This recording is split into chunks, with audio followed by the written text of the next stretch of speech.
fin d'une semaine de commémoration en France, un hommage national se tient aujourd'hui place de la République pour rendre hommage aux 149 personnes tuées dans le pays par le djihadisme l'année dernière. Les violences sexuelles du Nouvel An à Cologne électrifient le débat sur l'accueil des réfugiés en Allemagne. Des manifestations se sont tenues ce week-end. Angela Merkel durcit son discours. Le paramondial de la drogue pourrait être extradé vers les États-Unis, annonce du Mexique qui a capturé El Chapo après une cavale de 6 mois.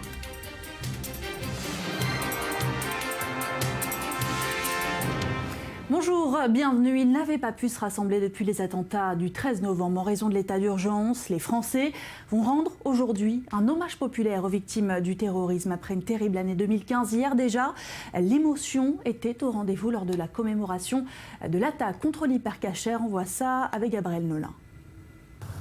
19h30 samedi soir, à la fin du Shabbat, un grand rassemblement unitaire d'hommage aux victimes d'Amélie Coulibaly, Philippe Bryan, Johan Cohen, Yoav Attab et François-Michel Sada. À l'hypercacher de la porte de Vincennes, à l'appel du CRIF, membres du gouvernement, personnalités politiques de tous bords, ainsi que le représentant du culte musulman, étaient tous là pour se souvenir et montrer leur solidarité. Ce soir, côte à côte, tous réunis, tous, nous nous souvenons. Et nous nous souvenons de ce 9 janvier. Le 9 janvier 2015, Amélie Coulibaly prenait en otage les clients de l'hypercacher et tuait 4 personnes, toutes juives. Un an jour pour jour après l'attaque, l'heure était au recueillement. Bougies et Marseillaise pour montrer que la République est en deuil. Le Premier ministre Manuel Valls a tenu à réaffirmer le soutien de la France à la communauté juive. Sans les Juifs de France, la France ne serait pas la France et chacun d'entre nous doit le répéter inlassablement. Et je crois que ce 9 janvier, tout le monde en a enfin pris la pleine mesure. Le président du CRIF, lui, a rappelé à quel point l'année avait été difficile pour toute la France. L'année 2015 a été une année horrible pour les Juifs, pour les journalistes, pour les policiers et finalement pour tous les Français. Depuis les attentats de janvier, la sécurité a été accrue devant les écoles et lieux de culte juifs et les membres de la communauté espèrent qu'un tel événement ne se reproduira plus. Et toujours en France, les forces de l'ordre sont intervenues à Nantes hier soir pour libérer les lieux après une nouvelle démonstration de force qui a mobilisé des milliers de manifestants opposés au projet d'aéroport à Notre-Dame-des-Landes. Plusieurs centaines d'entre eux avaient bloqué le périphérique de Nantes pendant une bonne partie de la journée. En Israël, après la capture du terroriste de Dizengoff, les autorités israéliennes sont désormais à la recherche de complices de l'auteur de la fusillade qui a tué 3 personnes. La détention de 5 suspects a été prolongée hier soir. Benyamin Netanyahou salue l'intervention et l'efficacité des forces de sécurité.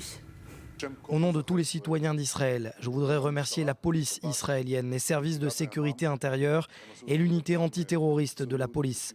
Ils ont fait leur travail de façon professionnelle, méthodique, jour et nuit. Ils se sont concentrés sur la mission et ils l'ont réussi. Tous ceux qui souhaiteraient tuer des Israéliens doivent savoir que tôt ou tard, nous les trouverons à l'intérieur ou à l'extérieur des frontières de l'État d'Israël. Personne n'est immunisé. Nous trouverons les meurtriers et leurs complices. En Allemagne, la colère ne cesse de monter suite aux violences sexuelles commises durant la nuit du Nouvel An. Selon un dernier décompte du ministère de l'Intérieur, 32 personnes, dont 22 demandeurs d'asile, auraient participé à ces agressions commises sur une centaine de fans, plus d'une centaine de fans. Le débat sur l'accueil des réfugiés et relancé. Plusieurs manifestations d'extrême droite se sont tenues ce week-end, comme nous l'expliquait un peu plus tôt Myriam Aman. D'abord, il faut rappeler ces chiffres, vous en avez rappelé quelques-uns, mais il y a eu 379 plaintes dans la nuit du 31 décembre au 1er janvier, donc 40% pour violences sexuelles. C'est énorme, évidemment. Pegida, qui est le parti d'extrême droite anti-islam, tente de récupérer cette affaire. Ils disent, nous l'avons toujours dit, ces réfugiés n'ont rien à faire là. Et donc une manifestation qui a rassemblé des centaines de personnes sur place, là-bas, sur la cathédrale, la place de la cathédrale où ont eu lieu ces agressions et ils scandaient évidemment vous n'êtes pas les bienvenus. Voilà. Et en face eh bien une contre-manifestation des personnes qui disent qu'il ne faut pas faire d'amalgame, là encore des centaines de personnes. Et puis à souligner cette troisième manifestation d'associations pour les femmes qui, elles, dénoncent toutes les violences faites aux femmes, peu importe les agresseurs et peu importe l'origine des agresseurs. Vous voyez, ça secoue Cologne, donc la ville où ça s'est passé, mais ça secoue toute l'Allemagne qui est sous le choc encore. Alors justement, face à cette pression populaire, Angela Merkel est contrainte de durcir sa politique face aux réfugiés.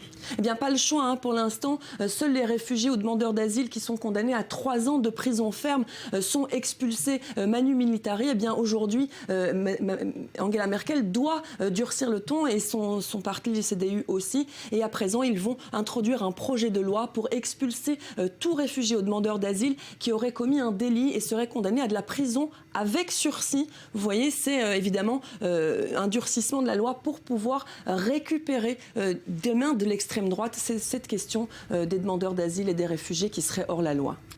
C'était hors de question. Jusque-là, le Mexique ouvre désormais la voie à l'extradition d'El Chapo vers les États-Unis. Le baron de la drogue a été arrêté vendredi après une cavale de 6 mois. Et c'est son goût du cinéma qui l'a trahi. Avant son arrestation, El Chapo avait rencontré l'acteur américain Sean Penn pour réaliser une interview qui est parue samedi dans le magazine Rolling Stone, une rencontre secrète qui a permis à la police, entre autres, de retrouver la trace du trafiquant. México confirma que sus instituciones. Aujourd'hui, le Mexique confirme que ses institutions ont la capacité requise pour affronter ceux qui menacent la tranquillité des familles mexicaines. Cet acte contre l'impunité est le résultat du travail permanent de courageux membres de nos institutions qui se sont consacrés jour et nuit à la mission que j'avais confiée, celle de recapturer ce criminel et de le présenter à la justice. Le Dakar 2016 endeuillé, un homme âgé de 63 ans est décédé hier après avoir été percuté par la voiture pilotée par le Français Lionel Baux. C'était lors de la spéciale de la 7e étape du Dakar. Allez, on change d'univers, direction Las Vegas où se tient le salon de l'électronique. C'est le traditionnel rendez-vous des professionnels du high-tech et du tout connecté. Et cette année, on a fait la part belle à la santé. Regardez. Cette année au CES, les professionnels du high-tech ont décidé de s'occuper de votre santé. Ça ici, c'est le stéthoscope. Grâce à ce petit appareil conçu par un médecin, la visite médicale devient virtuelle. Elle se fait à distance sans que ni le patient ni le médecin ne se déplacent. Le médecin ou l'infirmière vous demande de placer l'appareil sur votre poitrine comme ceci. Il peut aussi se mettre dans l'oreille pour prendre la température ou regarder à l'intérieur. Il contrôle le rythme de votre cœur, votre pouls et votre température. Pour éviter les cabinets médicaux, autre solution, cette mini prise de sang connectée pour suivre votre métabolisme en temps réel. C'est qu'on a une petite aiguille qui rentre ici dans l'index. Les données sont transmises en Bluetooth immédiatement sur le smartphone de l'utilisateur. Donc ici, juste après ma mesure, je peux voir la dégradation de ma masse graisseuse et donc si l'effort que je viens d'effectuer a été efficace ou pas. Objectif, mieux connaître son corps en récoltant toujours plus de données et mieux prévenir la maladie. La prévention de l'apparition de maladies comme le diabète, des maladies cardiovasculaires ou même un certain nombre de cancers. Devenir acteur de sa santé. Donc on est en train petit à petit de se diriger vers ça. Les bébés non plus n'échappent pas au tout connecté avec ce patch thermomètre collé sous le bras pour surveiller la fièvre d'un enfant nuit et jour.